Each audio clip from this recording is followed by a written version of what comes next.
Está começando mais um episódio do Lezeira Podcast.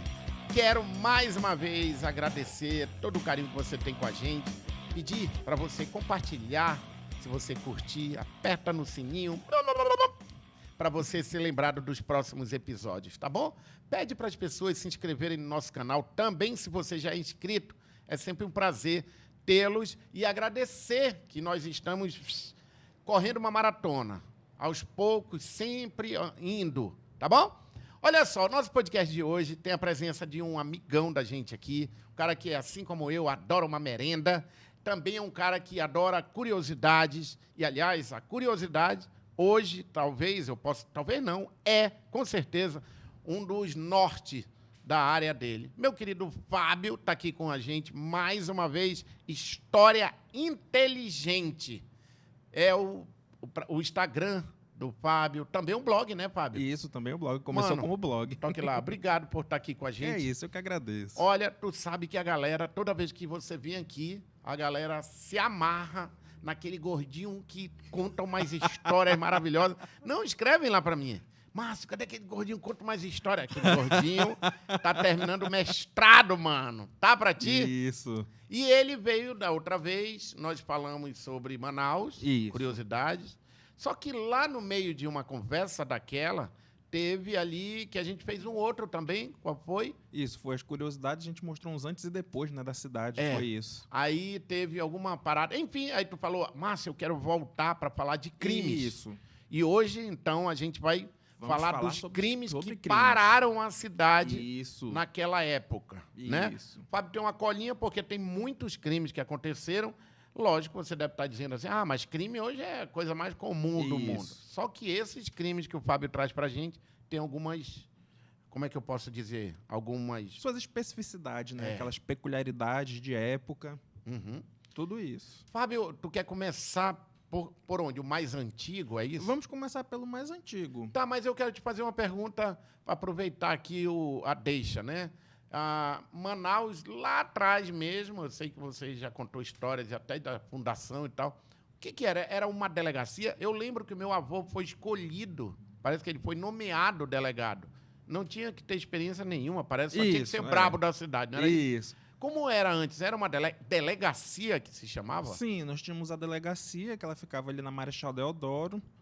E também nós tínhamos a polícia. A polícia militar fazia essa segurança já na época. Mas para apurar o crime, a polícia também fazia? Sim, a polícia fazia, ela apurava o crime, isso. Ela fazia também todo o estudo ali para chegar no criminoso? O estudo passava pela polícia, nós íamos ter a perícia que acontecia geralmente... Por exemplo, quando se encontrava um cadáver no rio, geralmente acontecia muito, ele ia para a perícia na Santa Casa de Misericórdia, tinha todo um trabalho minucioso para se chegar, para se entender qual foi a causa da morte, para se chegar até o autor do crime. Nossa, e Manaus pequenininha, eu estou falando aqui antes, né? Bem antes. Sim, Manaus, início do século XX, 20 mil habitantes. Nossa, então um crime parava a cidade. Parava a cidade, com certeza. Tá, a gente vai começar por qual? Conta aí. Tá, vamos começar pelo mais antigo aqui da lista, que é o crime que ocorreu em 1901, que foi o assassinato da jovem Etelvina de Alencar, hoje mais conhecida como Santa Etelvina. Que é o nome do bairro? O nome do bairro, isso. Olha, quem era Etelvina?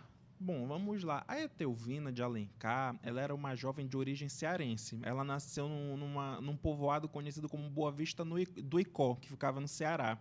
Ela veio para Manaus no início do século XX, com a família, trabalhar numa colônia agrícola que se chamava Colônia Campos Sales, onde hoje fica o bairro de Santa Etelvina, que foi batizado com o nome dela bem mais tarde. Onde está ali Santa Etelvina, Cidade Nova, ali era essa colônia, Campos Sales. Uhum. A família dela, naquele contexto de trabalho, de crescimento da cidade, se instalou nessa colônia para trabalhar com plantação, roçado e tudo mais. O que ocorre? Logo quando a Etelvina chega com a família, ela tinha seus 17 anos quando ela chega. Logo quando ela chega na colônia, ela vai se apaixonar por um jovem chamado José. Eles vão começar a namorar, bem apaixonados, eles gostaram um do outro. E o que é que acontece? O José, ele decide, a gente se gosta tanto, a gente já pode marcar o casamento. Passou um tempo e ele fez essa proposta. Só que, para a tristeza do José, a Etelvina ela não quis casar. Ela não quis. Aí, imagina, uma colônia pequena, numa cidade também pequena, começou a se espalhar um boato por essa colônia de que Etelvina estava traindo José com 3 rapazes. Começou a rolar esse boato, tá? Bastou isso para o José ficar possesso. Aí juntou com a informação que ela não queria casar. Isso. Aí aconteceu tudo isso. O que o José fez? Ele vem até a cidade, no centro da cidade, ele adquire um rifle, na época era muito fácil adquirir uma arma, ele adquire rifle e munição. E prometendo sempre, eu vou dar cabo desses 3 rapazes. Mas namorando com ela ainda? Já tinham terminado? Não, já tinham terminado. Quando ela disse que não queria casar, queria ele casar, terminaram. Aí ele disse, eu vou dar cabo desses 3. Dito e feito. Ele chega da cidade, ele vai até a colônia já armado, ele elimina de um por um esses 3 supostos namorados da Etelvina. E ele acaba matando também o administrador da colônia que tentou impedir os crimes. Aí ele vai até a casa da Etelvina, nessa colônia, ele arromba a porta e puxa ela lá de dentro. Leva ela até a mata e fica nisso. E a população da colônia, sem saber onde eles estavam, procurando, isso deu cerca de uma semana que eles sumiram. Isso a gente estava em março de 1901. E nada de encontrar eles, até que começa a se formar um monte de urubus. Começam a aparecer em uma determinada área da mata. Muitos urubus mesmo. Aí as pessoas vão procurar, vão até o local e encontram 2 cadáveres já em avançado estado de decomposição, já no estado cadavérico. E encontram um cadáver do lado do outro com um rifle no meio. E o que foi apurado? Que o José matou a Etelvina com um tiro de rifle e depois que ele a matou, ele cometeu suicídio. E esse crime ele vai chocar a cidade porque até então, o que acontecia de crime na Manaus de 1901? No máximo, algum arrombamento de casa, batedores de carteira, mas assassinatos desse tipo eram muito raros de acontecer. Aí o que acontece? A Etelvina, por ter tido essa morte tão brutal, vítima ainda não se chamava naquela época, mas hoje a gente já conhece como feminicídio, ela vai começar a ser cultuada como uma santa popular. E isso que vai acontecer, ela vai ganhar um túmulo da prefeitura, um jazigo perpétuo no cemitério de São João Batista, e aos poucos esse túmulo ele vai se tornar lugar de culto da população. Isso é muito interessante, que eu fazendo pesquisa nos jornais de época, já jornais da década de 20, de 30, a gente encontra notícias de que o túmulo da jovem Etelvina de Alencar, falecida em 1901, é um dos mais visitados de nossa cidade, em que a população vai fazer suas preces. E desde então, desde essa época do falecimento da Santa Etelvina, ela é cultuada como uma das santas populares de Manaus. Bora ver o túmulo aí. E ele está aí até hoje. Até hoje. Mas dentro fica a estrutura de 1901. Aí essa estrutura maior foi construída também pela prefeitura na década de 60. Tá, mas e a família dela passa também a ser enterrada aí?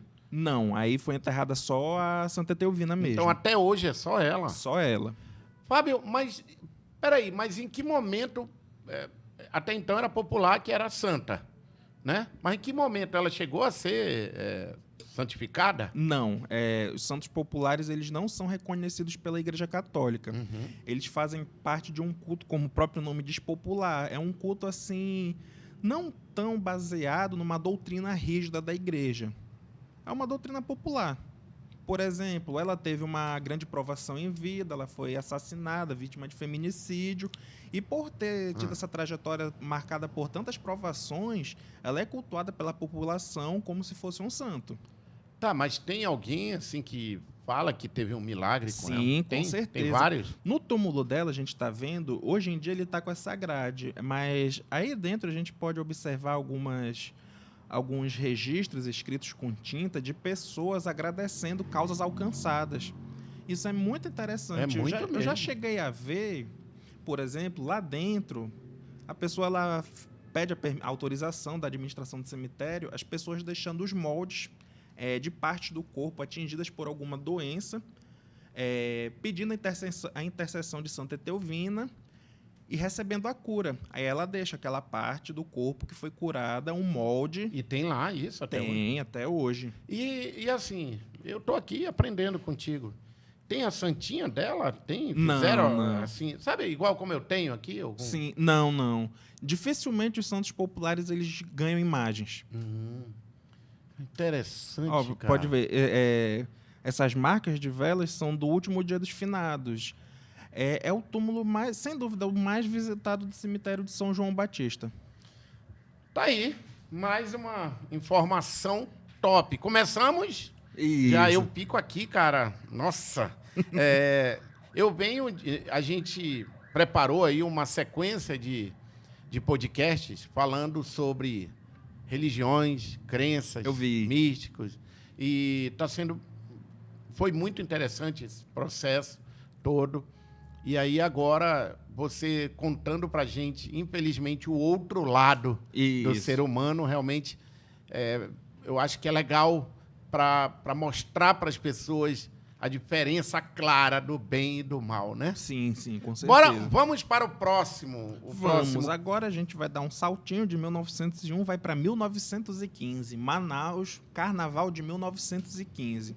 O Carnaval de Manaus, naquela época, ele era um dos mais famosos do Brasil, sem exagero algum. Só para a gente ter uma ideia, o primeiro grande carnaval, que foi o de 1905, a elite da época ela mandou importar carros alegóricos para desfilar pelo Eduardo Ribeiro. Nossa. E o de 1915 foi um dos mais animados. Já tinha esses clubes? Já tinha. O principal deles era o Ideal. O Ideal Clube. Que é aquele perto do IEA, na esquina. Isso. Só que nessa época o Ideal Clube ele ficava no Eduardo Ribeiro, mas não na esquina da Monsenhor Coutinho. Ele ficava na esquina com a Henrique Martins. Ah, tá. Em outra parte da Eduardo Ribeiro. Só que esse carnaval de 1915 ele vai ser marcado por uma fatalidade, que vai ser a morte de uma jovem violinista, a Área Paraense Ramos. Ela vai ser vítima de um disparo acidental e vai acabar falecendo. Ela era o quê? De família rica? É de uma família da elite da época, a família Ramos, uma família de origem portuguesa que veio aqui para o Amazonas no final do século XIX. Ela transitou, na verdade, entre o Pará e o Amazonas. E aí ela já tinha esse talento para tocar? Sim, já era uma... Ela era... as mulheres da família Ramos, elas tinham formação em diferentes áreas da música. Por exemplo, as irmãs da Área Ramos, que era a Pátria e Celeste Ramos, uma era pianista e outra era professora, formada pelo Conservatório de Música de Lisboa e tudo mais. E a Área ela seguiu essa mesma área das irmãs e se especializou em tocar violino. E era bastante benquista pela sociedade amazonense. Ela era requisitada em muitas festas, em saraus, para tocar violino. Nossa. E aí, Fábio? Como ocorreu o assassinato da Área Ramos? Até hoje ele é meio envolto de mistérios, porque alguns memorialistas produziram algumas versões que ficaram fantasiosas e que contribuíram para o engrandecimento da história. Mas eu vou explicar como isso aconteceu. No Carnaval de 1915, ocorreu um grande baile no Ideal Clube, da noite do dia do 16 para o 17 de fevereiro. Do dia 16 para o 17 de fevereiro. E estava lá toda a elite amazonense se divertindo, as pessoas fantasiadas, valsa tocando. E nós vamos ter dois... Valsa tocando no carnaval? Sim. Era? Valsa, já tinha algumas marchinhas também, sim. O carnaval não era como é hoje. Isso. Era um carnaval, tipo assim, era uma festa animada, vamos dizer. Isso mesmo. E nós vamos ter dois rapazes que vão estar diretamente envolvidos nessa fatalidade. Mário Travassos e Lídio Barroco. Esses dois rapazes eles estavam no mesmo salão que a Área Ramos. Eles estavam brincando, eles estavam fantasiados. O Ilídio Barroco ele estava fantasiado de cowboy. Todo caracterizado, chapéu, coldre e tudo mais, e uma arma. A arma era de verdade. A arma era de verdade. E ele brincando com o Mário Travassos ali naquela agitação. O Mário Travassos meteu a mão no coldre dele. Aí ele pegou a arma, ele viu, ficou mexendo. Olha a área. Ficou mexendo na arma e possivelmente desconhecendo. Ele tinha 16 anos, desconhecendo como funcionava. Ele mexeu no gatilho. E, pro azar de todos ali no Ideal, a arma estava carregada. E, de repente, a música lá todo agitado, se escuta um disparo. Quando todo mundo olha, a área estava lá segurando, tinha sido acertada. Ela estava tocando? Estava tocando. Ela estava tocando e ela estava segurando onde foi atingida. Todo mundo olhando sem entender. Ela começa a sangrar muito, que ela foi atingida na veia femoral. Começou a sangrar, e tinha alguns médicos na ocasião, saíram correndo disparada com ela para a Santa Casa de Misericórdia. Foi uma confusão, as pessoas saíram correndo, foi gritaria para todo lado, os policiais prenderam o Mário Travassos e o Ilídio Barroco, prenderam eles e todo mundo voltou suas atenções para a Santa Casa de Misericórdia. Ela foi levada às pressas, 3 médicos cuidaram da área, tentaram fazer tudo o que podiam, mas já na madrugada, já no dia 17, infelizmente a área veio a morrer, veio a falecer, vítima desse disparo acidental. Nossa, tá aí, aparentemente é uma jovem mesmo. Sim, ela tinha 19 anos. Parece que tinha os olhos claros, né? Isso. 19 anos. E a cidade ficou revoltada com os dois? Ou não? Como é que foi? A cidade não ficou assim revoltada com os dois. A cidade ficou muito sentida com a morte da área. Sentida assim, ao ponto da cidade parar e do fato ter sido noticiado em jornais do Rio de Janeiro e de São Paulo. Para ver como foi a comoção da época. E os pais dela foram embora depois? A família ainda permanece? A família Ramos foi embora depois. Bem depois. Aí olha o que aconteceu. A população se juntou, fez alguns espetáculos em teatros para angariar fundos para construir um mausoléu para ela, no cemitério de São João Batista, também é um dos mais visitados. E quando eu fiz pesquisa sobre esse caso, em 2019 e 2020, eu apurei alguns detalhes bem curiosos. Primeiro, a versão oficial diz que quando ela foi atingida pelo disparo, ela estava tocando uma valsa chamada Subindo aos Céus. Nossa. Não é verdade, ela tinha cantado antes de receber o disparo, de acordo com o que eu apurei nos jornais. Então tinha essa ideia de que ela estava tocando essa música, para criar um sensacionalismo. Isso, como sempre. E uma coisa que de fato aconteceu, que eu achei mais interessante ainda, olha esses dados. O Mário Travassos morreu em 1928, muito jovem. E o Ilídio Barroco, o dono da arma, ele morreu em 1916, um ano depois da morte da área, vítima de um AVC. Nossa. Aí, quando eu publiquei isso, as pessoas, caramba, será a justiça divina? Apesar de que, após a investigação, eles foram inocentados, porque o que a polícia da época apurou? Tratou-se de um acidente.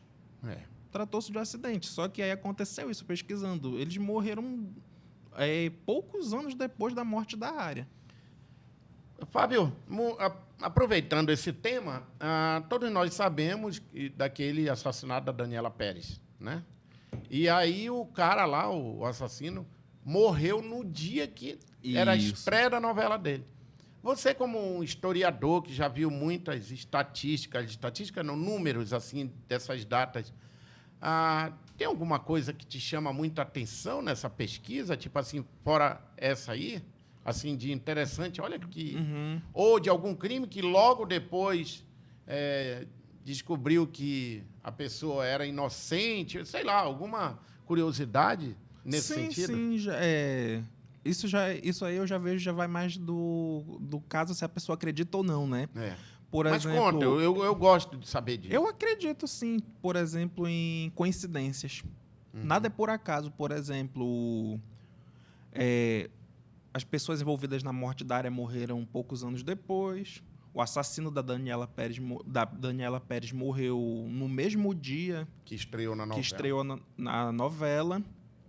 E se a gente for pesquisar na história da criminalidade, não só no Brasil, mas no mundo, nós temos vários casos de assassinos que morreram subitamente no mesmo dia em que eles cometeram seus crimes. Isso acontece muito, é mais comum do que a gente imagina. Aproveitando também, outro assim, curioso, Getúlio Vargas, quando se mata ali, né? Sim. Deixou a carta e tal, né?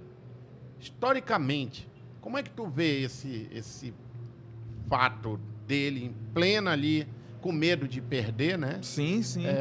Era isso que estava... Sim, era isso mesmo. O Getúlio, nessa época em que o país já tinha se redemocratizado, o Estado Novo tinha passado e o povo novamente escolheu Getúlio para gerir o país. Ele vai assumir em 1950, ele vai até 54, que é o ano que ele morre.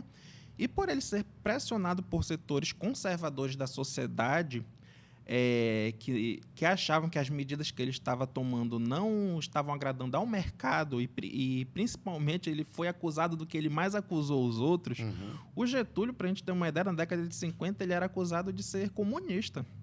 E por isso que ele fala lá que a história vai provar que Sim, tem alguma coisa assim, né? tem relação. Bora voltar aí. Próximo crime que aconteceu. Hoje o negócio está meio assustador, mas é história que a gente está ouvindo aqui a respeito das histórias acontecidas em Manaus em várias décadas. Isso. Conta outra, Fábio. Vamos pular agora para a década de 50. Manaus, década de 50. O que era Manaus nessa época? Uma cidade de pouco mais de 139 mil habitantes. Uma cidade assim bem delimitada, pouquíssimos bairros, Centro, Praça 14, Aparecida, Cachoeirinha e Adrianópolis. A cidade acabava no Boulevard, ali no limite do cemitério de São João Batista. A cidade acabava ali. Subindo a ladeira ali, da Isso. Djalma para cá, o cemitério acabava. Acabava. E como subúrbio, a gente tinha Colônia Oliveira Machado e São Raimundo. Isso na década de 50. Depois vão surgir outros bairros, como São Jorge, São Lázaro e tudo mais. E na década de 50, a gente vai ter um dos crimes mais famosos de Manaus, que é o caso Delmo. Esse aí, todo mundo é curioso de saber. Isso. Tanto que ele é famoso que ele acabou sendo noticiado em uma rádio inglesa na época. Nossa. Só para ver a dimensão, porque, poxa, Manaus era uma cidade assim... Pacata. 139 mil habitantes. Hoje a gente tem bairros que são muito maiores do que Manaus era na época. Todo mundo era legal, ninguém se estressava. Isso, de novo, falando, quais eram as ocorrências policiais de Manaus nesse período? Batedores de carteira, alguém que tinha arrombado alguma janela, ladrões de galinha, muito comum, a gente encontra isso na imprensa. Aos montes, arrombador tal, ladrão de galinha tal, mas crimes como esse, como é o caso Delmo, eram muito raros. Só para a gente ter uma noção, o último grande crime aqui que ocorreu, que parou a cidade, foi o assassinato da Área Ramos em 1915. Nossa, e depois só em 1950. Só em 1952 que a cidade vai parar de novo. O que acontece? Vamos lá. Delmo Campelo Pereira. Um jovem de seus 18 anos, filho de um empresário, dono da Serraria Pereira, uma serraria muito famosa de Manaus. Foi criada na década de 20, o escritório ficava ali na rua Miranda Leão e a serraria ficava na Colônia Oliveira Machado. O Delmo, ele era um jovem problemático. Ele era aluno do Colégio Estadual do Amazonas, o Dom Pedro II, só que ele tinha uma vida muito desregrada. Ele era usuário de entorpecentes e também gostava de jogos de azar, de fazer aposta e tudo mais. E o Delmo vai chegar num ponto em que ele vai pensar em um determinado dia de 1952 de alguma forma de conseguir dinheiro para sustentar o vício dele, porque chegou a um ponto em que o pai dele não estava mais dando nenhum auxílio para ele. E ele era filho de classe média, rica? Sim, rico. A Serraria rico? Pereira era muito grande. Uhum. Movimentava um bom dinheiro esse negócio da família Pereira. E vai chegar um ponto que a família vai parar de sustentar ele, porque ele não tomava um rumo. Uhum. E o que o Delmo vai fazer? Em 1952, em um dia de 1952, o Delmo ele pensa o seguinte: vou assaltar a serraria da minha família. Olha a ideia do cara. Para conseguir dinheiro. Viciado já, né? Isso. Vou assaltar a serraria da minha família. Tá. Delmo vai de táxi até a Serraria Pereira, na Colônia. Chegando lá, ele encontra o vigia da serraria. Bate um papo com ele, uma conversa como quem não quer nada. Quando o vigia menos espera, o Delmo já armado, ele se armou com... Salvo engano, foi com uma chave de fenda que ele achou na serraria. Ele golpeia o vigia. O vigia desmaia. O Delmo pensou que tinha matado ele. Uhum. O Delmo, para fugir ali da cena do crime, ele pede um táxi. Ele tinha chegado lá até de táxi, né? E o taxista estava esperando, o chofer, né, na época. O Delmo, ele se desconfiou que o taxista tinha visto o que ele fez. O que o Delmo faz? Mata o taxista. Minha nossa. Mata o taxista. Pro azar do Delmo, o vigia não morreu. O vigia sobreviveu ao ataque e no dia seguinte denunciou o Delmo para a polícia. Começou uma caçada na cidade. Cadê o Delmo Campelo Pereira? Cadê o Delmo? Até que ele, vendo a pressão que estava... Porque, assim, Manaus, naquela época, não era difícil encontrar alguém, não. Muito difícil. 139 mil habitantes. Não é exagero dizer que quase todo mundo se conhecia. O Delmo, vendo a pressão, vendo a besteira que ele tinha feito, ele vai se entregar à polícia. Ele vai se entregar. Uma hora ele diz que cometeu todas as ações sozinhas, outra ele disse que teve comparsas. Uma hora ele assume, outra hora ele quer se livrar da culpa, né? Uhum. Tá. E fica nessa coisa. Qual é a versão correta dos fatos? O que aconteceu naquele dia? A polícia leva o Delmo para tomar o soro da verdade. Tinha. Nessa... Pois é, os policiais, eles estavam levando o Delmo na ambulância para tomar o soro da verdade na Santa Casa de Misericórdia, porque ele estava com essas duas versões. Uma hora ele fez tudo sozinho, na outra ele teve um comparsa. Só que no trajeto até a Santa Casa de Misericórdia, quando a ambulância estava, salvo engano, fazendo a curva ali na 7 de setembro, perto do estadual, ela é interceptada. E não tinha polícia fazendo a segurança dele, não? Tinha, mas para dar conta de um grupo de... Só para a gente ter noção, foram 27 taxistas que deram cabo do Delmo. Não tinha policial que conseguisse conter. E eles revoltados? Sim, revoltados, né? Esse grupo de taxistas pega o Delmo, leva ele até uma região muito distante da cidade naquela época, que era onde ia ser construído o futuro bairro do São Jorge. Nem se falava ainda de São Jorge. Aquela área ali tão extensa ainda era jurisdição do bairro de São Raimundo. Que hoje parece perto, mas na época era na época era muito longe. Leva o Delmo para lá e Márcio fazem o que você imaginar de ruim com o Delmo. Nossa, cara. Tem as fotos do Delmo no Museu do Crime do Palácio da Justiça. A gente tem, cara, os taxistas abriram o Delmo de uma ponta a outra. Nossa, mano. Estriparam ele, bateram nele com fios elétricos, com pedaços de pau, esfaquearam. Mas o pior mesmo foi essa parte. Ele foi aberto de uma ponta a outra. E, óbvio, né? Morreu. Deram cabo dele. Aí, aquela coisa... Pá! Encontram o corpo do Delmo. 27 taxistas envolvidos no assassinato. O crime vai ganhar as páginas dos jornais, não só do Amazonas, mas do Brasil e do mundo.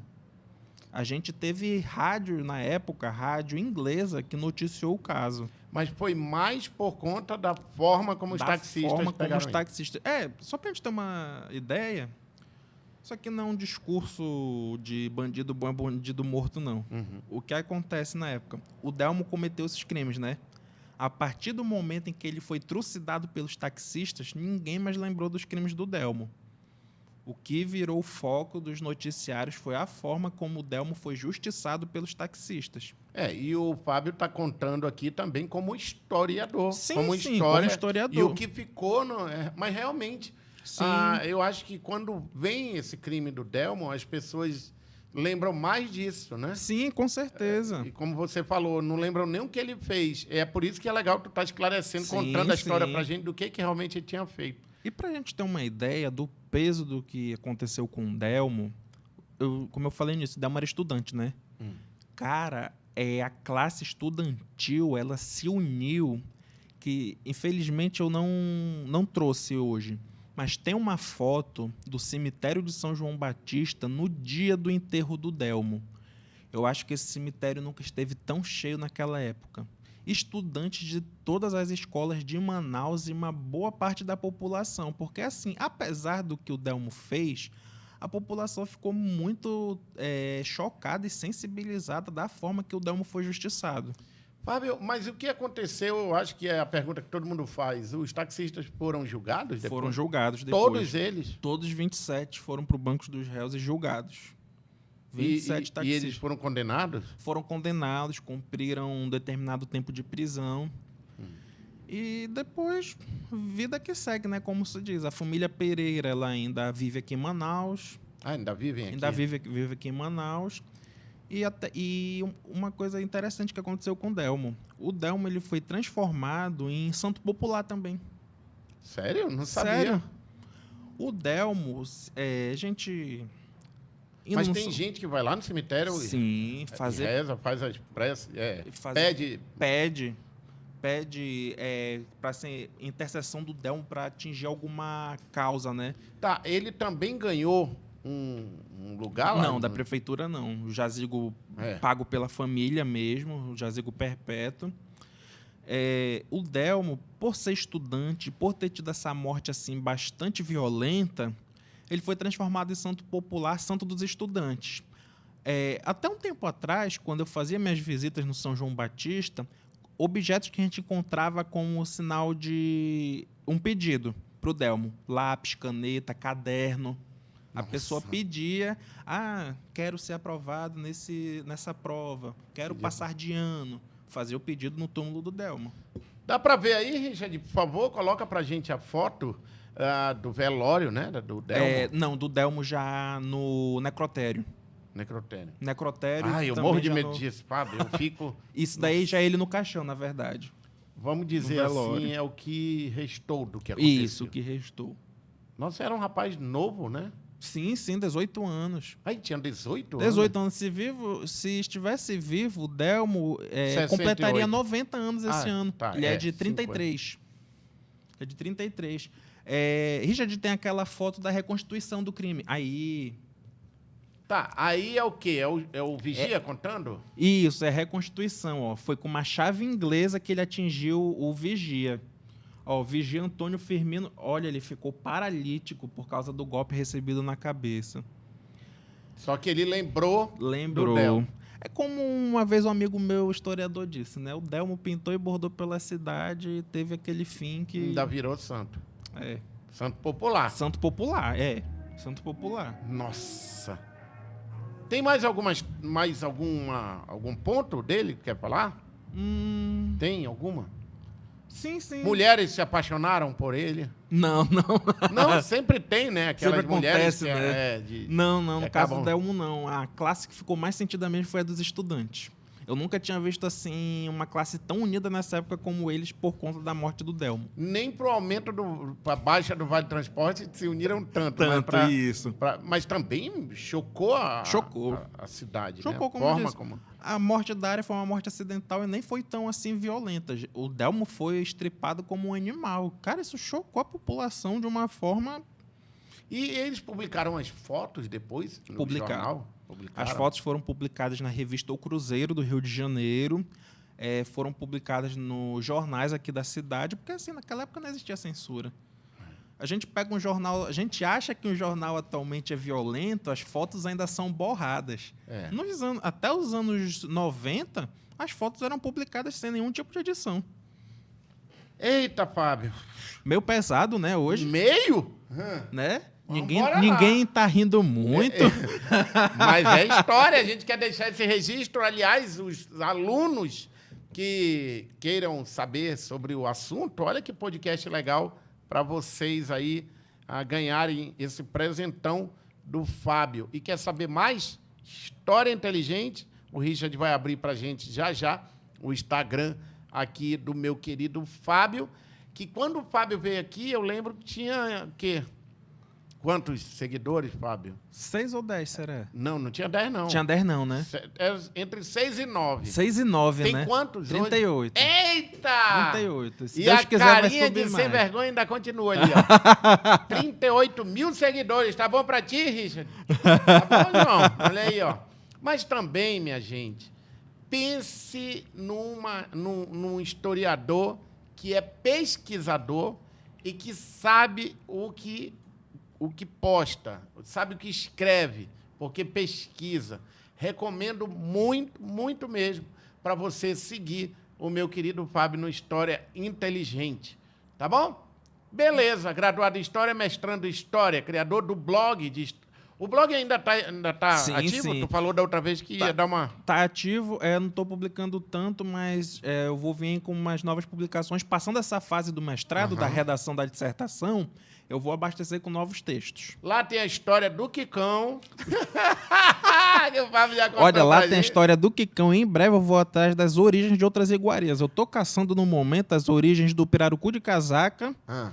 X-Caboquinho e outras iguarias aí. O X Caboquinho, eu acho que já deveria ter entrado pro patrimônio Como patrimônio imaterial. cultural, imaterial, tradicional, tudo, Tudo. do amazonense. Porque daqui a pouco os Shining Box se lança aí o X Caboquinho de R$35. Ei, bora lá, Fábio. Depois dessa aliviada, bora Vamos pra voltar mais pra uma. coisa séria agora. Mais uma. Bora lá, agora vamos dar um salto de 2 décadas, vamos para os anos 70, mais exatamente 14 de novembro de 1976. O palco desse crime é o bairro de São Raimundo. Um bairro bastante pequeno, bairro familiar, bairro de São Raimundo, ali na Zona Oeste. E nesse dia de 1976, o bairro vai ser acordado com uma notícia assim avassaladora, que um jovem de 14 anos foi assassinado em sua residência por outro jovem de 19 anos. E esse assassino vai ficar conhecido como Monstro da Colina, porque o São Raimundo é um dos nomes que o bairro tem, um dos apelidos carinhosos, né? Bairro da Colina. O nome do assassino é Wallace Barreto de Oliveira. E o assassinado é o Carlos Andrade de Oliveira. Uma coisa que é interessante, Márcio, tu vai ficar assustado agora. Eu já tô com medo.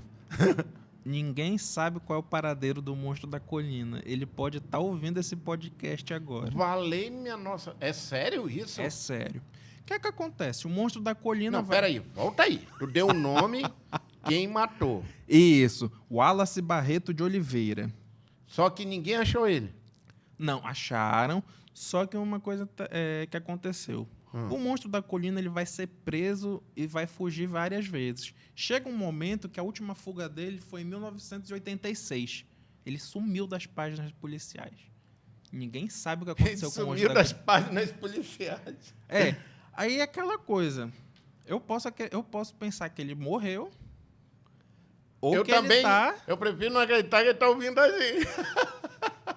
Mas, Fábio, ninguém soube mais o paradeiro dele, é isso? Sumiu. Ele, na época, em 76, ele tinha 19 anos. Fazendo a conta, ele estaria com quantos anos agora? Sou péssimo em português. Bem, de 75 para cá dá 47 anos. Que foi o ano que eu nasci. Então deve ser um senhor de quase 60 ou 60, né? Tomara que ele não consiga ouvir bem. Mas, e aí, cara? Por que chegou a essa conclusão que não tem realmente paradeiro dele mais? Desistiram de procurar, foi isso? Pode ter ocorrido isso, ou ele pode ter sumido do radar da polícia, ter parado de cometer crimes, porque assim, o Wallace ele vai matar esse jovem, o Monstro da Colina, ele vai matar esse jovem, e aparentemente esse foi o único homicídio que ele cometeu. Porque os crimes que ele vai cometer até 86, que ele aparece nas páginas da polícia, vão ser as fugas e também o arrombamento de alguns prédios públicos. Mas homicídios, pelo menos que eu saiba, através das pesquisas, ele só cometeu esse. Ele tinha 19 anos na época do assassinato. Tem um texto do Rosalvo Reis, o jornalista Rosalvo Reis, do Jornal do Comércio, que ele traça um perfil do Monstro da Colina. Ele conta lá, ele era homossexual, ele já tinha uma vida assim marcada por cometer pequenos delitos, e ele conhecia a vítima. E certa vez ele tentou trazer esse menino de 14 anos para o mundo do crime. Só que o menino não quis. Não, eu não vou me envolver com crime, não faço isso, não gosto. Ele foi de noite até a casa desse rapaz, aproveitou que os pais não estavam e entrou pela janela do quarto, armado com uma faca. Ele, de novo, você vai se juntar comigo no mundo do crime para a gente cometer diferentes crimes. O Rosalvo, nesse texto, ele diz que o Wallace tinha interesse amoroso também com esse rapaz. A vítima disse, não vou fazer. Acho que na hora que ele virou de costa, o monstro da colina deu só um golpe na nuca dele. Matou ele ali. E para terminar, eliminou os restos mortais na fossa da casa. Ai, caramba. Eliminou. O crime rapidamente se tornou conhecido no bairro. Bairro pequeno, né? E o pessoal saiu encaçada pelo monstro da colina. Ele foi preso, foi levado para a penitenciária. Foi preso. Menos de 2 ou 3 semanas depois, ele foge da penitenciária. E começa essa primeira fuga dele. Essa foi a primeira de várias fugas dele até 86, que é quando ele some das páginas da polícia. E até hoje ninguém sabe o que aconteceu. Quando eu publiquei a história desse crime no meu blog, apareceram as teorias. As teorias de gente que presenciou o ocorrido, que viveu ali no bairro, diz: o Wallace, eu vi ele um dia desse lá pelo Bariri. Ei, caramba. Só que tu não sabe se é viagem. Pois é. Ou a pessoa querendo ali nos comentários, Isso. querendo... Aí eu fiquei em dúvida. Aí o outro, faz tempo que ele morreu. Aí, caramba, muitos comentários, mas e os muitas registros teorias. não existem? Existem. Só que assim, de uma hora para outra, eles somem dos jornais. Tá, mas eu digo assim... os registros policiais. Ou um registro que ele morreu, uma certidão de óbito, alguma coisa, não tem? Teria que ser uma pesquisa bem minuciosa. É, né? Sim. Lá vai eu dando ideia. Mas é uma ideia boa. Se alguém souber, comenta aí. Ou então, Wallace, se você estiver ouvindo... Ei, não, deixa o cara. Deixa o cara. Não cabe a gente. Eu não estou lhe julgando. Nem eu. Nós estamos aqui aprendendo aqui. Curioso, é um assunto. Agora, Fábio, antes de tu passar para o próximo aí, cara, é impressionante como as notícias ruins geram tanta audiência, né? Sim, desde sempre. É do ser humano, né? Parece de querer ver, assistir a desgraça, assistir. Sim. Não estou falando generalizando, estou dizendo no sentido de que parece que eu conheço uma pessoa que ela adora todo dia. Olha aqui, a polícia pegou, matou. Nossa, cara. Como é que faz parte de grupo para ficar acompanhando? Vídeo, né? Foto do caso. Olha só como esse cara foi morto. Olha como ele ficou. Meu Deus, eu já sou... Eu já corro disso. Isso acontece desde sempre. Quando eu comecei a fazer os textos sobre os crimes mais famosos de Manaus, eu recebi algumas críticas de seguidores da página. Fala só de coisas boas que aconteceram, vira essa página. Aí eu fui observar e tudo, gente, querendo ou não, o crime ele faz parte da nossa transformação social, desde que o mundo é mundo. Eu estudando a história dos crimes de Manaus, eu posso reconstituir o cotidiano da cidade, porque a gente acompanha a evolução demográfica, a evolução técnica da polícia, a gente acompanha a opinião popular, a gente toma notícia das mentalidades da época, porque, por exemplo, se o Delmo tivesse cometido os crimes dele hoje, não ia ter comoção. Na sociedade atual, ele não ia ser transformado em um mártir da causa. Isso dificilmente ia acontecer. Mas já época... na década de 50, outros valores, uma sociedade com os limites bem demarcados, uma sociedade pequena, com os valores assim tradicionais que eu digo assim de união, questão de fraternidade e tudo mais, não uma sociedade agitada como a de hoje, seria totalmente diferente.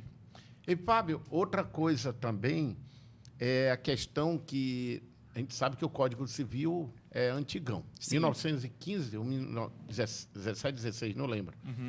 E a honra, né? O homem matava a mulher. Sim. Em defesa da honra. Sim, nossa, hoje isso não tem cabimento. Aliás, não sei como está hoje, mas isso já nem não acho existe, que se leva. Não existe mais. Há muito tempo não existe. Agora, como é que podia o cara, não, foi em defesa da minha honra. O cara matou. Sim. Caramba, que louco. E acontecia muito, tipo, quando eu escrevi esses crimes, eu quis fazer uma introdução mostrando como era o cotidiano dos crimes na cidade no início do século XX.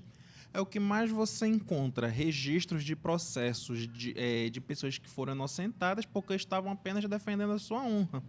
Por exemplo, o marido descobriu que estava sendo traído pela esposa, foi lá, matou o amante e a esposa. Inocentado, porque estava defendendo a honra. Outro que acontecia muito, já tem algum tempo, isso é um crime bárbaro, estupro, por exemplo. Naquela época, o que mais a gente encontra? Pessoas que cometeram esse crime, foram julgadas, inocentadas, sociedade machista, e viveram suas vidas como se nada tivesse acontecido. A vítima nunca mais viveu. Mas o autor do crime era uma coisa assim banal, acontecia.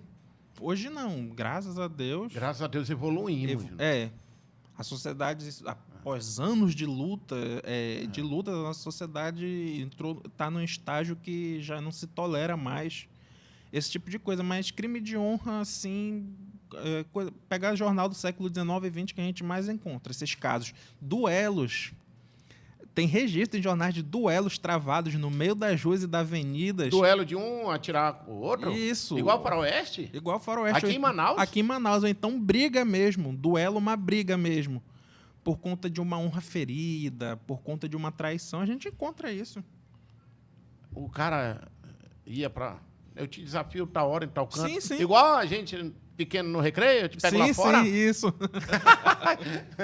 Caramba, bora. Tem mais, Fábio, tem mais. Bora lá. Eu tinha pulado um que era de 68, eu esqueci, que é o caso Valdeglece Grangeiro. Mas pode voltar, não tem problema. Vamos lá. Já ouviu falar na pensão maranhense? Não. Alguma vez a avó, mãe já contou? Não, eu não lembro. Esse caso, a primeira vez que eu ouvi falar foi a minha avó que contou, que ela lembrava, né, da época, esse é um crime de 68. Tinha um empresário da época, da Manaus, da década de 60, chamado José Osterne de Figueiredo, dono dessa pensão maranhense, ficava no Eduardo Ribeiro. O José Osterne, digamos que não era o maior dos fichas limpas da cidade. Ele já tinha sido julgado por alguns assassinatos. Alguns assassinatos. Mas, como ele era bem relacionado com a elite da época, tinha contatos em todos os meios, tinha contatos na polícia e no judiciário, as coisas ficavam... E ele tinha dinheiro? Tinha dinheiro. As coisas se resolviam, simplesmente. E a gente está falando de uma Manaus de 68, uma Manaus que já estava vivendo, apesar da Zona Franca ter sido instalada no ano anterior, já estava vivendo o burburinho dessa transformação econômica.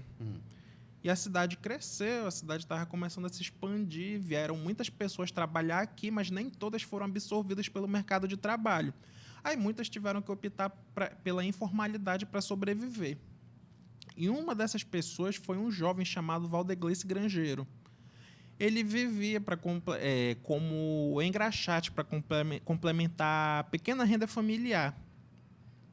E um dos lugares onde ele começou a oferecer seus serviços de engraxate foi na pensão maranhense, do José Osterne de Figueiredo. Eu lembro até hoje como a minha avó me conta. O José Osterne, depois de estudo, alguns historiadores já pesquisaram, alguns historiadores chegaram à conclusão de que o José Osterne era um assassino em série. Sádico também. O que o José Osterne fez? Ele viu Valdeglece, um jovem humilde, e disse assim: olha, eu tenho algumas roupas para te dar. Se você quiser, pode passar lá em casa para pegar. O Valdeglece ficou muito alegre. Ia receber algumas roupas, né? A família não tinha nada. O Valdeglece foi lá receber algumas roupas. Foi a última vez que ele foi visto. Isso em 68. Nossa, parece muito com esse... Que até virou uma série em Netflix do Dahmer, né? Jeffrey Dahmer, né? Que ele convidava as vítimas para ir lá com ele e tal. Mas... Essa foi a última vez que o Valdeglece foi visto. E começou aquela procura. Cadê o Valdeglece? Ninguém viu. Aí a última vez que ele foi visto foi indo até a residência do José Osterne. Até que um dia, pela manhã, um grupo de pessoas encontra o corpo do Valdeglece na Paraíba, na Rua Paraíba, já ali no Parque 10. Encontram o corpo com sinais de violência e de... Como é que se fala? Tem um termo de sadismo que se chamava na época. O corpo foi violado pelo assassino. Encontraram e a última pessoa com quem ele foi visto foi José Eustérnio de Figueiredo. E a polícia apurou o caso, fez exame de corpo de delito e deu que o assassino era o José Eustérnio de Figueiredo. O José Eustérnio foi julgado e, por conta dos contatos que ele tinha, tanto no judiciário como na polícia, ele foi inocentado. Não cumpriu nenhum tipo de pena. Aí o que o pai do Valdeglece faz? O seu Walter Grangeiro. O seu Walter Grangeiro, ele ficou possesso. Desde que ele soube do que aconteceu com o filho dele, ele ficou muito triste, mas assim com sede de vingança. Ele pega uma arma. Quando terminou o julgamento do José Eustérnio, ele estava descendo a escadaria do Palácio da Justiça, o pai do Valdeglece aparece. Desfere alguns tiros contra o José Eustérnio. Pá, pá. Ele não consegue matar o José Eustérnio. Não consegue. O que acontece? O pai do Valdeglece vai ser preso e vai cumprir pena na cadeia por tentativa de homicídio. Minha nossa. Ele cumpriu a pena por tentativa de homicídio. Mas olha o mais simbólico que aconteceu desse caso. Quando ele chegou na Raimundo Vidal Pessoa, ele foi saudado como um chefe de Estado pelos presos. Respeitado, né? Respeitado. Mas- É isso que um homem de verdade faz. Parabéns. Mas voltando rapidinho, quando ele atira lá no granjeiro, né? Isso. Ele não pega nenhum tiro nele? Não. Se eu não me engano, pega, mas não, ele não conseguiu atingir nenhum ponto vital. Ele não consegue matar. Nossa. Mano. Aí ele que acaba indo preso e cumprindo uma pena muito longa. E o José Eustérnio, ele De tão morre. forte é a influência do cara. E o José Eustérnio, ele morre alguns anos depois. Ele morre em 77, sem nunca ter cumprido pena. E quando ele morre, o pai do garotinho ainda tá preso. Sim. Sim, ainda está preso. Só depois que ele é liberado. Cumpriu uma parte da pena e ele é liberado. Nossa, imagina esse senhor passando o resto da vida dele, tipo assim, com a sede de vingança que ele tá. Sim. Cara, que louco isso, mano. É legal porque, como você falou, o crime mostra o que a sociedade naquela época pensava, Sim. como agia, né? Sim, por exemplo, vingança totalmente normal naquela época. Totalmente normal. Fábio, olha! Que podcast esse de hoje? Muito sério. Mano, eu fico aqui. Olha aí. Vamos ver o que o Richard tem aí. Fala pra gente aí, Fábio, o que é que o Richard vai colocar pra gente aí? O que é? Esse aí é o seu Walter sendo recebido pelos presos da Raimundo Vidal Pessoa. Aquele lá atrás parece o Faustão ali embaixo. Richard tem a foto do rapidinho. Valdeglece. Só volta ali, Richard, rapidinho, por favor. Ali são os presos aplaudindo ele? Isso. Nossa, e a galera tava lá registrando esse momento? A reportagem. E ele já era um senhor, né? Sim, sim. Ele chega ali de camisa branca, é isso? Isso. Triste ali, sendo cumprimentado, né? Dá um sorrisinho, tipo assim, uma pena que eu não matei o rapaz lá e tô Isso. pagando, né? Eu acho que era isso que... Sim, era isso. Tem no jornal o depoimento. O pai do Valdeglece, o seu Walter, ele tinha uma vontade assim de eliminar mesmo o José Eustérnio. De fazer picadinho dele. Ele usa essa expressão, queria fazer picadinho do José Eustérnio de Figueiredo, mas infelizmente ele não conseguiu. Mas daria filme, né, cara? Sim, sim. Os crimes de Manaus. Daria séries. Quem Sim. é aí? É o Valdeglece. Jovem. Logo após ter sido encontrado lá no Parque 10. Ai, Fábio. Também região distante da cidade na época. Percebeu como os crimes têm algumas semelhanças com a atualidade? Os criminosos eles têm um modus operandi de eliminar suas vítimas em locais de difícil acesso. Tanto naquela época como nos dias de hoje. Só que a gente observando, os lugares distantes do passado hoje são áreas que se chega rapidamente. Áreas urbanizadas. Mas eu creio que, tipo assim, esses peritos, essa galera da polícia, eles já sabem o modus operandi. Sim. Né, da galera. E ainda mais tratando de um assassino em série. Sem exagero algum, o José Osterne foi um dos primeiros, ou o primeiro assassino em série aqui do Amazonas. E os outros crimes dele, ninguém falava? Ele foi investigado, mas não aconteceu absolutamente nada. Tanta influência dele na política, com a polícia e tudo mais. Fábio, tem mais alguma? Se eu sonhar hoje, tu vai ver. Tem sim, tem mais dois. A gente vai agora para a década de 80, para o início dos anos 80. Conta aí. A gente tá ali meio... Ele só faz as caretas. Não, mas é muito importante você fazer esse contexto da época, né? Sim, contextualização da época. Isso, vamos lá. Início dos anos 80, tu já ouviu falar caso Rebeca? Já ouvi falar. Já, né? Já. Caso Rebeca, vamos lá. Manaus, início dos anos 1980, bairro da Praça 14 de Janeiro. Onde vai ser o palco do crime? Rua Emílio Moreira, perto da PGE. Em 1981, tinha uma família que residia ali na Emílio Moreira, que era a família Lobo de Carvalho. Uma família bem relacionada com a comunidade, bem vista, eram donos de empresas. Só que no dia 30 de abril, o bairro da Praça 14 de Janeiro vai ser acordado com uma notícia assim, chocante, que é o assassinato da jovem Carmen Rebeca de Carvalho, uma jovem de 13 anos. 13 anos. Foi assassinada, e assassinada com requintes de crueldade, com mais de 40 facadas. E quem assassinou a Carmen? O pai. Cara, eu ia te falar. Eu tenho um amigo que ele falou para mim, ele... Não vou dar aqui qual é a profissão dele e tal, mas ele me falou. Márcio, pai, familiares, vizinho, né? Aí depois que vem amigos que visitavam. Geralmente o crime tem essa proximidade. Sim. Nossa, Qual foi o estopim do crime? Bora lá. A Carmen era uma jovem bastante ativa, ela era aluna do Colégio Nossa Senhora Auxiliadora, ela gostava de se divertir e era muito boa em esporte, principalmente basquete. Basquete ou vôlei, um desses dois esportes que ela gostava muito. E era uma jovem, assim, bem relacionada. A família Lobo de Carvalho, ela tinha uma boa relação com a comunidade.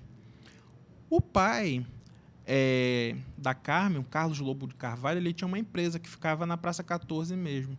E no dia do crime, ele agiu com total normalidade. Foi para a empresa, chegou ao meio-dia, almoçou, estava tudo normal. Mas peraí, volta um pouquinho. Ela amanheceu morta. Isso.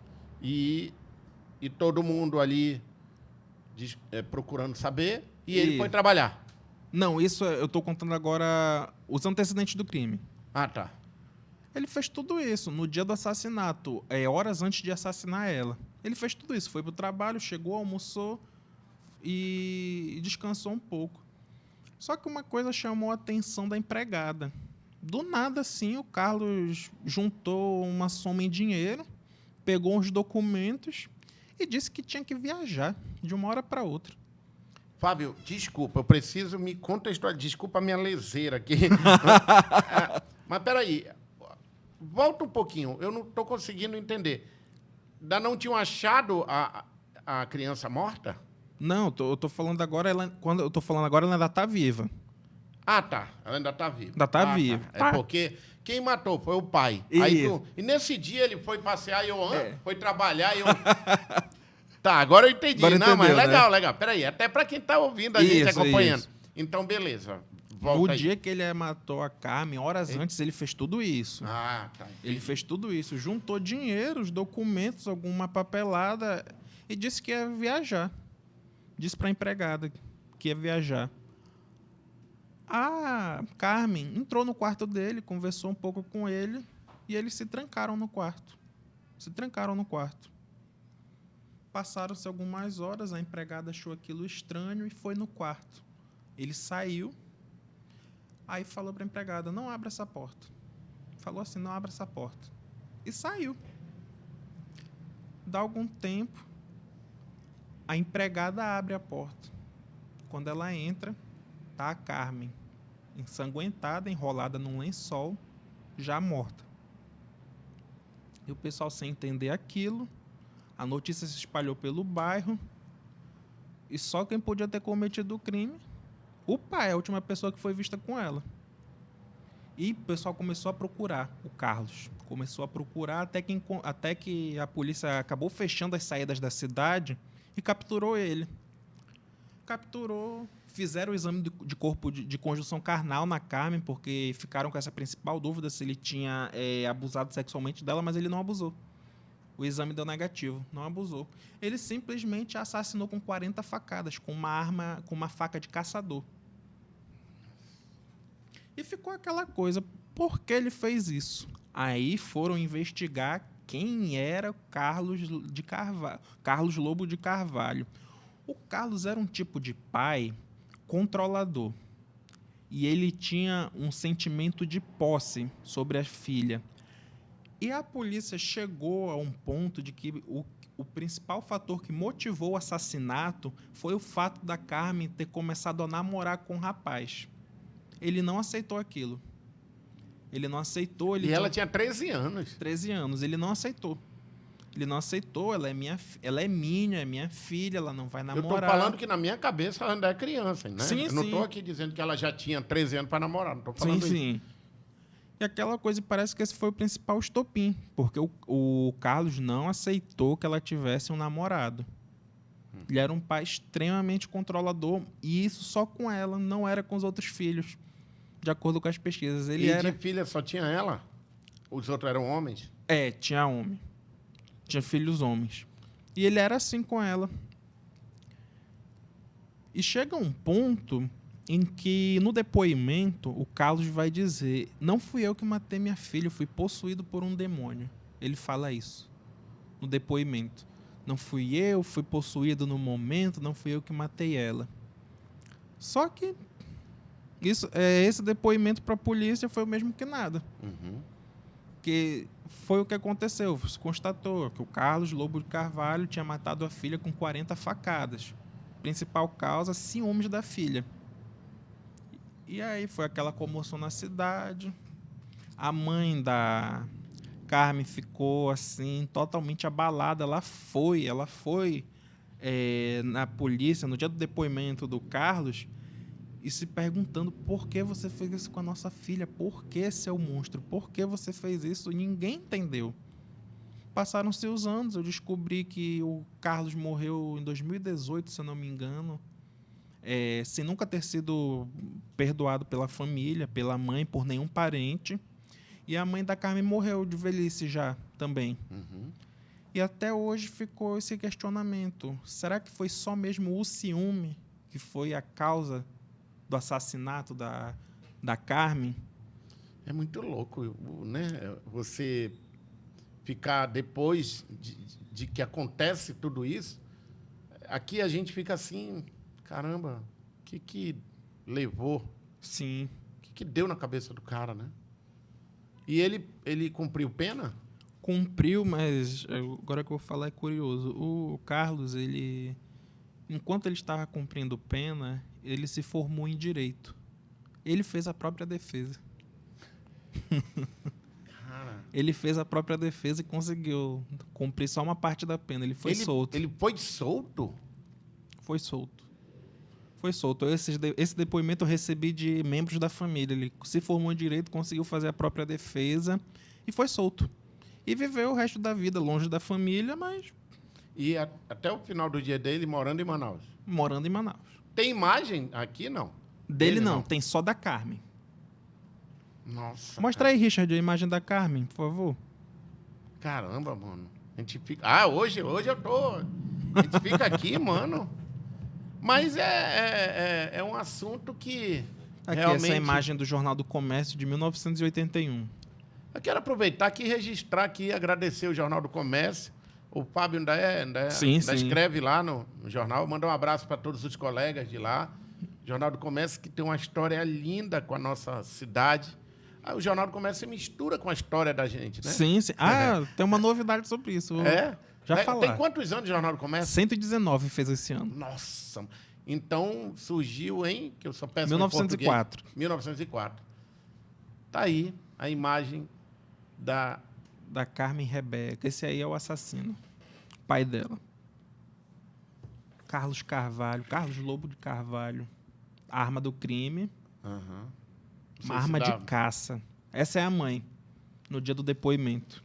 Inconsolável e se pergunta... Parentes me disseram que até o último dia de vida dela, ela se perguntava por que o marido matou a filha. E ela morreu bem velhinha. Sim. Ai. Mais um, Fábio. Mais um, o último. Meu pai. Esse aqui... Eu vou conseguir. Eu tô indo. Esse aqui eu acho que tu também tudo em já nome ouviu da falar. Informação, mano. Tudo em nome aqui de poder levar essas histórias a... Como é que eu posso dizer? Eu não sei se que sirva de exemplo, não sei se é isso. Porque nem exemplo é isso, né? Eu acho que isso é a humanidade chegar a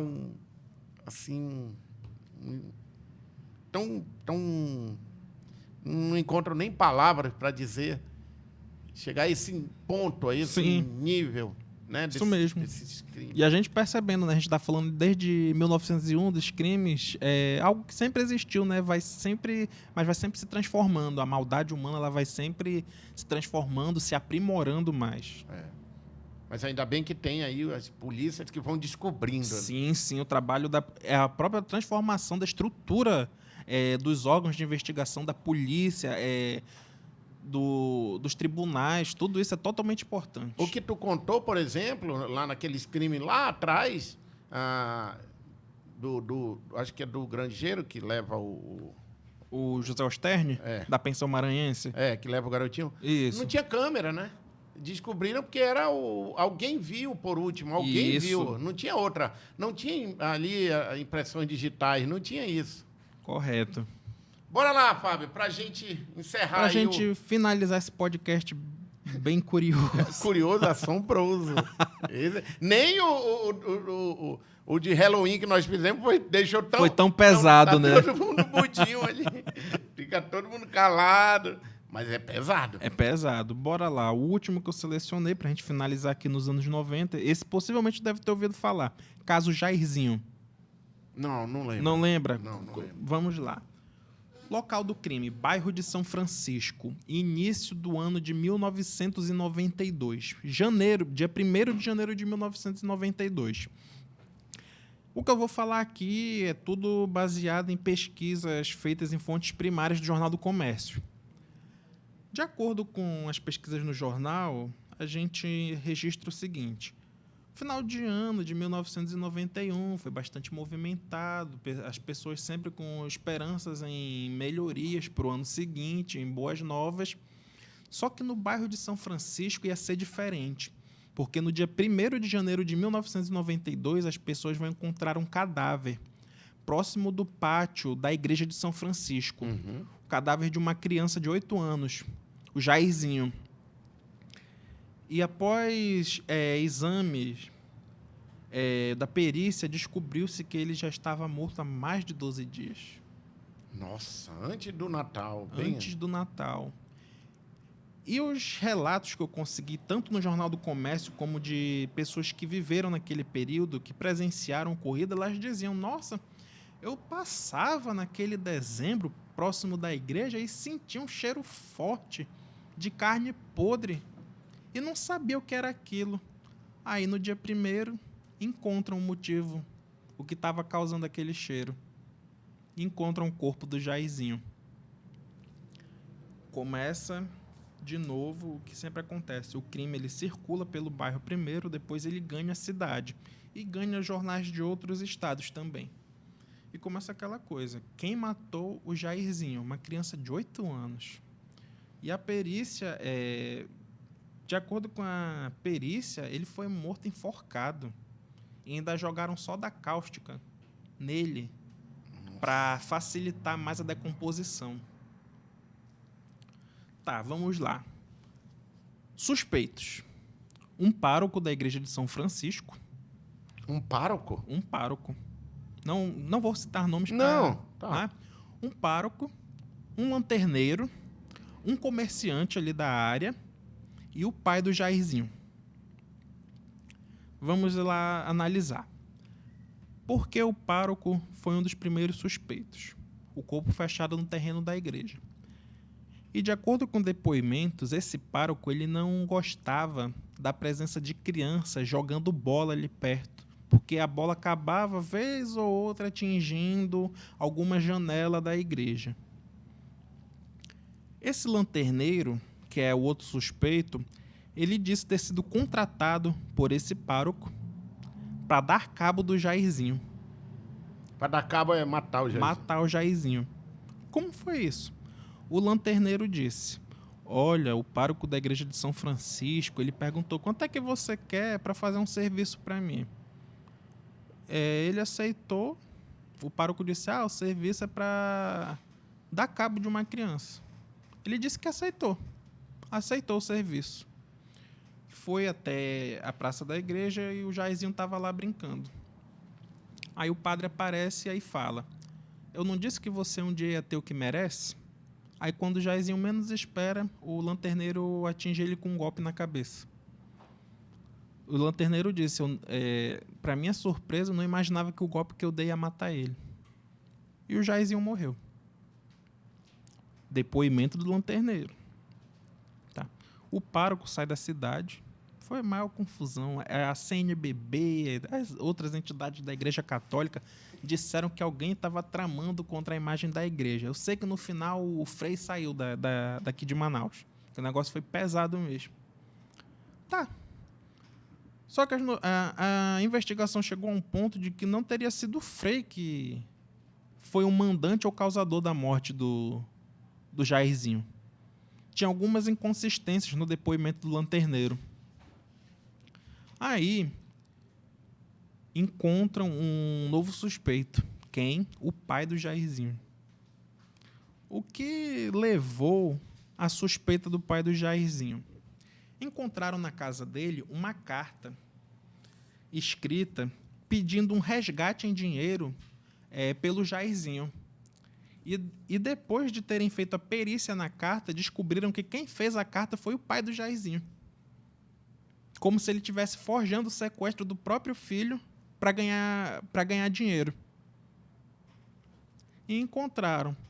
Só que aí uma coisa que é bem curiosa.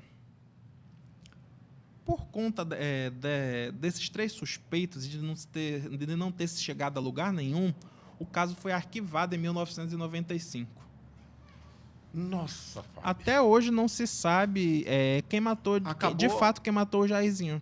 Acabou tendo tanta confusão que aí, na dúvida, absolveram todo mundo. Sim. Mas os 3 foram para julgamento? Sim, foram julgados, mas foram inocentados. O lanterneiro, o comerciante e o pai? Ainda tinha o comerciante. O comerciante, eu não cheguei a falar que eu tinha esquecido. Porque tu me contou antes. Isso, o comerciante, colocaram ele como suspeito porque o comércio dele ficava ali próximo onde o corpo foi achado. Mas fizeram a investigação depois e concluíram que ele não tinha realmente nada a ver com o crime. Ou seja, chamaram todos, foram para julgamento. Na dúvida, não tinha provas, é isso? Isso. Nossa, cara. Isso mesmo. Meu Deus do céu. Isso mesmo. E até hoje... E assim, nos Estados Unidos, né, a gente volta e meia vê uma história de que descobriram quem foi o criminoso de 30, 40 anos atrás. Isso. Será que no Brasil vai ter isso também? Com certeza. Tem, logo, daqui a um tempo. Uhum. Com os novos avanços na medicina forense, isso vai acontecer com cada vez mais frequência. Fábio, preciso beber água, cara. Vou sair daqui, eu vou Dá uma rezada. Mano, que podcast esse de hoje?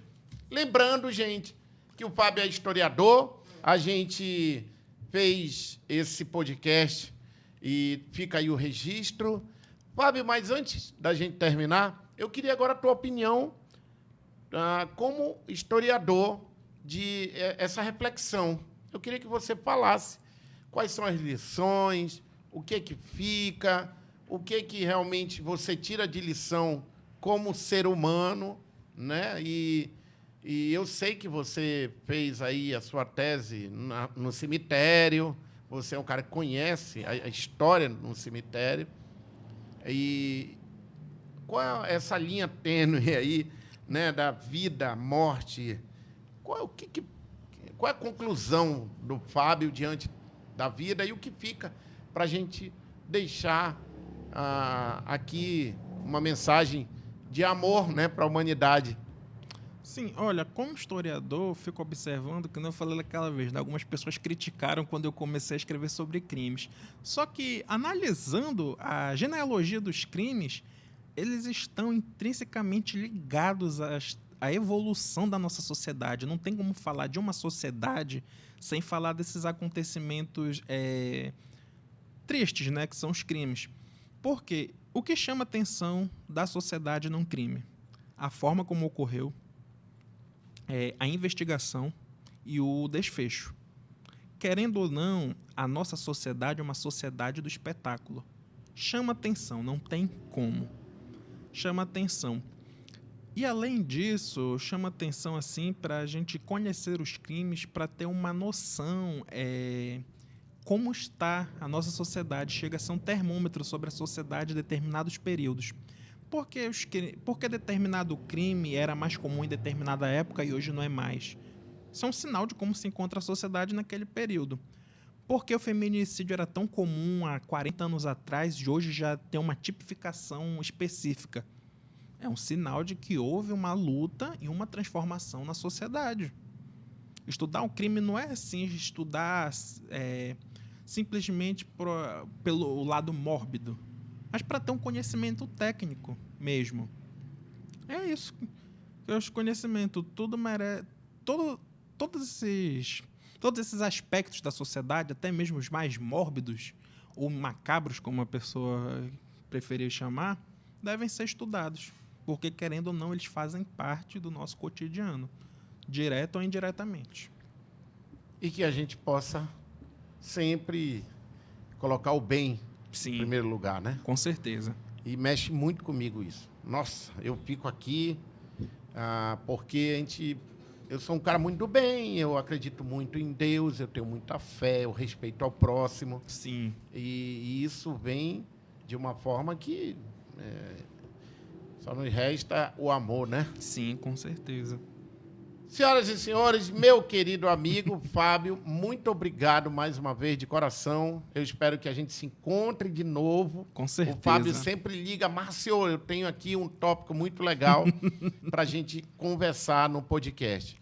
E o Fábio já é da casa, ele sabe a hora que ele quiser voltar aqui, é só avisar. Por mim, eu queria o Fábio aqui sempre.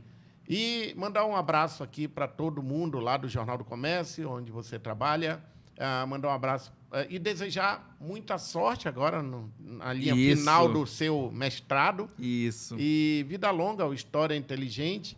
Mandar um abraço para tua mãe. Como é o nome dela, Fábio? Tricimara. Tricimara. Beijo, mãe. Tô chegando aí no aniversário do Luan, hein? Olha aí, que bacana. Que não é o meu filho, o Luan. Um beijo para todo mundo, senhoras e senhores. Até o próximo episódio. Obrigado, Fábio. Valeu. E sigam História Inteligente. Até a próxima. Nossa, eu vou rezar um pouco.